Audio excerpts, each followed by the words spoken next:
terus menghirup udara segar, ya alhamdulillah. Ucapkan terima kasih kepada angin, kepada udara yang sudah rela membawa saya dalam kehidupan ini. Sehingga saat saya tidak tersadar, saat saya tidur, engkau tetap keluar masuk menjadi nafas untuk kehidupan ragaku. Rasa terima kasih yang lebih afdol ketika kita mengucapkan dan menghayati betapa hebatnya Sang Gusti menciptakan segala unsurnya. Semuanya berkaitan tanpa terkecuali. Angin pun sama, punya kedahsyatan. Bisa jadi puting beliung, bisa jadi angin topan. Dan ketika kita sering berkomunikasi dengan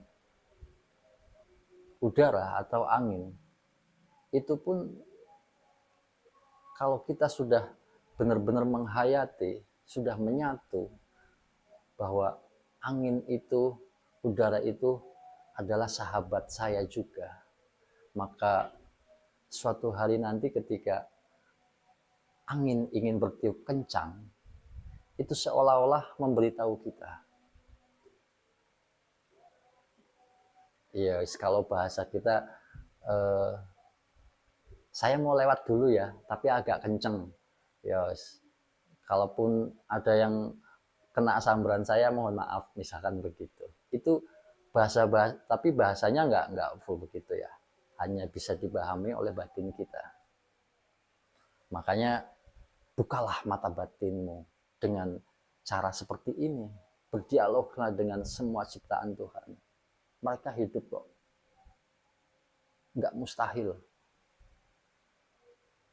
Kecerdasan seseorang tanpa belajar dari yang tertulis itu pun bisa cerdas, karena mereka selalu berkomunikasi dengan kita. Maka pertanyaan-pertanyaan yang terkadang sulit kita jawab, ada aja jawaban yang tiba-tiba terngiang di benak kita, bahkan terucap sendiri. Oh, ternyata kemarin pertanyaannya yang sulit saya tanya ke orang nggak ada jawabannya, bisa ketemu sendiri. Oleh siapa? Oleh alam semesta. Siapa itu alam semesta?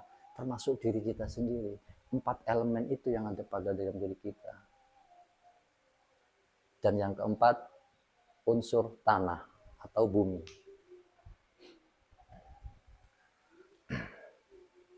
Unsur tanah ini sebuah keilmuan yang sangat dalam. Dalam kehidupan kita, apa yang tidak kita hasilkan dari bumi? Semua yang kita konsumsi, semua yang kita gunakan, peralatan rumah tangga, kecanggihan-kecanggihan, semua ada di dasar bumi. Minyak, timah, emas, tembaga, semua ada dalam bumi ini. Air ada di tanah ini. Semua tumbuh-tumbuhan, semua ada di tanah ini. Tanah ini setiap hari kita injak-injak. Tanah ini setiap hari kita gali. Tanah ini dikeruk sana sini untuk kebutuhan manusia. Dia ikhlas. Bahkan tanah ini kita kencingin, kita isi dengan kotoran kita, dia tidak marah. Dia akan selalu menumbuhkan yang dibutuhkan oleh makhluknya yang ada di atas bumi. Ketika kita menanam cabai, tidak mungkin dia berbuahnya semangka. Dia akan tetap keluar cabai. Ketika kita tanam bunga, maka akan keluar bunga yang berwarna-warni. Coba kalian hayati. Bunga mawar merah yang indah, merahnya begitu matang, Ada kuning, ada oranye, ada berbagai macam warna. Coba kalian cari di bawah akarnya, dari mana asal warna tersebut. Kalian tidak akan menemukan. Lalu bagaimana si bunga itu mengeluarkan wewangian yang begitu harum. Coba kamu gali. Di situ tetap bau tanah. Tapi mengapa ketika dia tumbuh menjadi bunga, warnanya sangat indah, daun pun dengan warnanya sendiri hijau, tidak keliru, semuanya seolah-olah berjalan sebagaimana takdirnya. Banyak sekali yang bisa kita hayati dari tanah ini.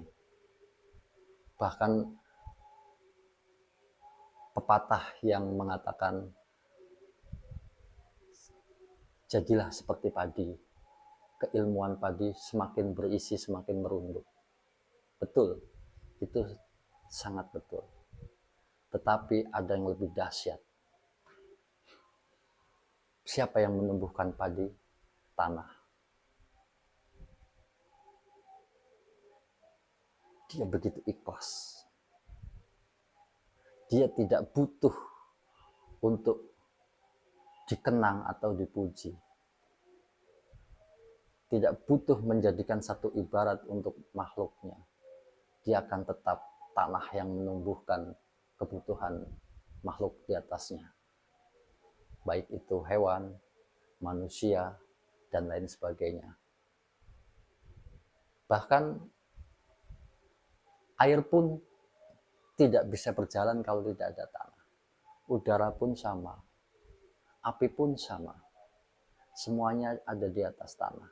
Bahkan nanti kita mati pun sama, bersatu lagi dengan tanah.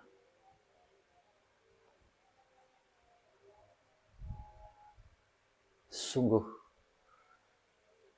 kita sering tidak memahami ciptaan-ciptaan Tuhan karena kita terlalu cerdas memahami tentang keilmuan-keilmuan yang hanya untuk mengisi kecerdasan otak kita. Makanya sesuatu yang di luar otak kita akan selalu dibantah. Padahal keilmuan yang paling utuh itu adalah keilmuan yang tidak hanya rasional. Bahkan kita bisa lebih cerdas dari otak kita. Ketika kita bisa memahami semuanya tentang ciptaan Tuhan, merasakan getarannya, menyatukan energinya, kita akan mendapatkan jawaban-jawaban semua atas pertanyaan kita, kepelikan hidup kita, keseretan rezeki kita, bahkan bisa dijawab oleh mereka.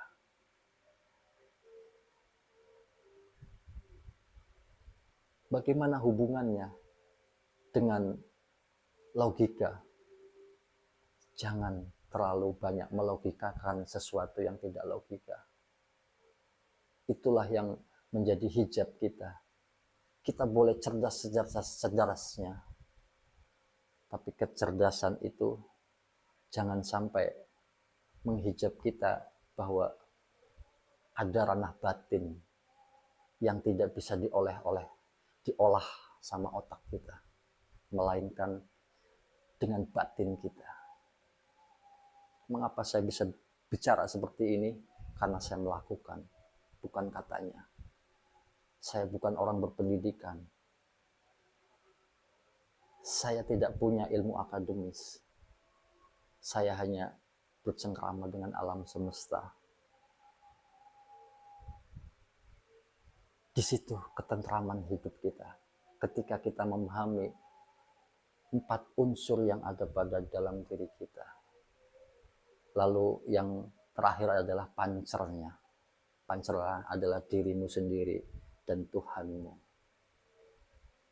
kita sering mengatakan, bahkan merasa yakin Tuhan itu Maha Tahu. Tapi kita nggak sadar, kita selalu mengabaikan keberadaan Tuhan.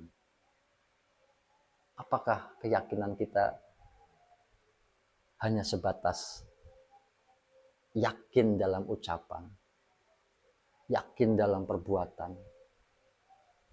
Itu semua bagus, tapi akan lebih bagus lagi ketika keyakinan itu benar-benar kita lakukan dulu.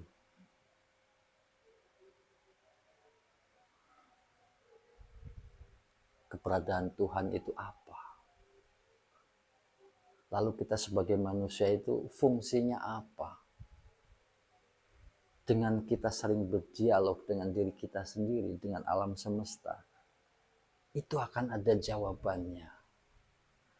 Ketika buku-buku ilmu-ilmu duniawi yang malang melintang sebagai kajian itu tidak bisa menjawab pertanyaanmu, dengan Anda bersatu dengan alam semesta akan mendapatkan jawaban-jawaban yang nanti akan bisa kamu pahami sendiri.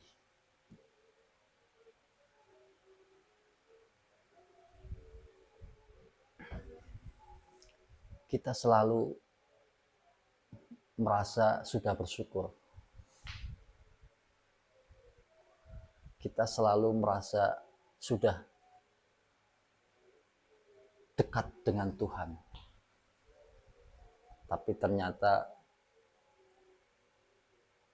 terkadang kita lupa, kita merasa diri kita lebih dari Tuhan.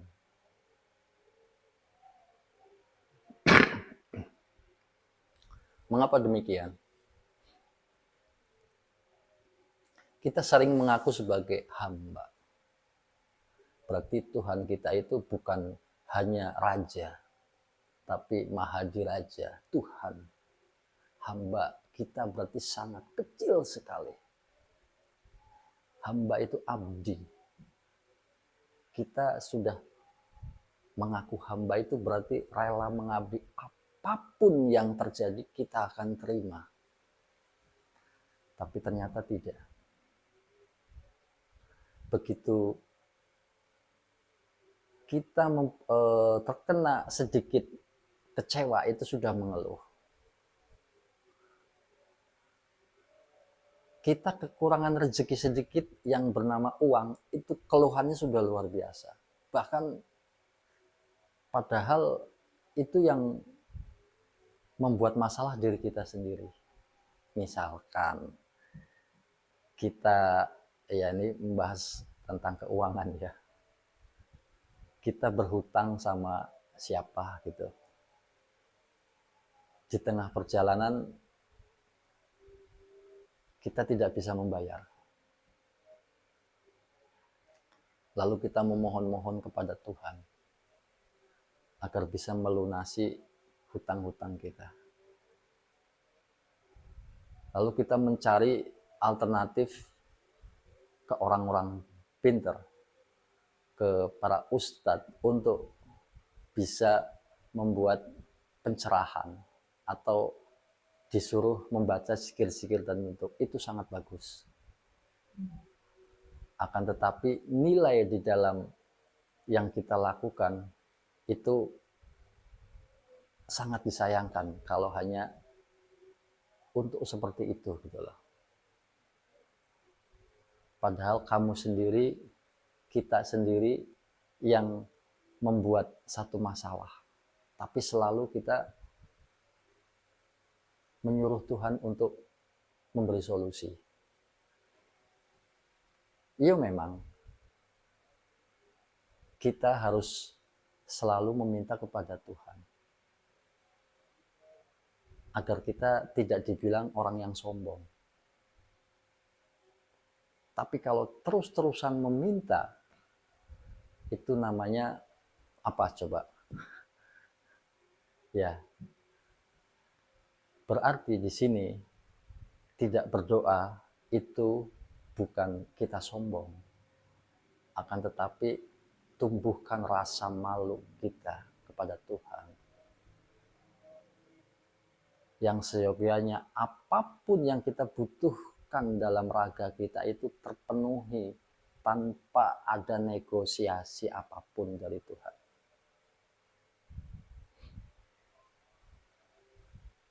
Rasa malu. Ya sebagai contoh, saya datang ke rumahmu minta makan. Wah, sangat dilayani itu. Ayo sini makan-makan, sehari, 2 hari masih dilayani. 1 minggu, 2 minggu, sebulan, pasti kamu capek meladeni saya. Bahkan kamu pasti ngeresulo. Ini orang kok minta mulu. Usaha dong sendiri. Untungnya Tuhan tidak begitu. Akan mengasihi, akan memberi setiap apa yang kita pinta. Hanya biasanya depending atau tidaknya kita yang tidak tahu. Bahkan kita maunya doa sekarang dikabulkan sekarang, atau setidaknya nanti sore gitu. Loh, yang Tuhan kamu apa dia? Kok enak banget gitu, kayaknya nyuruh-nyuruh Tuhan tuh enak banget. Padahal hamba loh. Layak nggak hamba itu menyuruh tuannya? Secara logika juga seperti itu kan? Tapi Tuhan tidak seperti itu.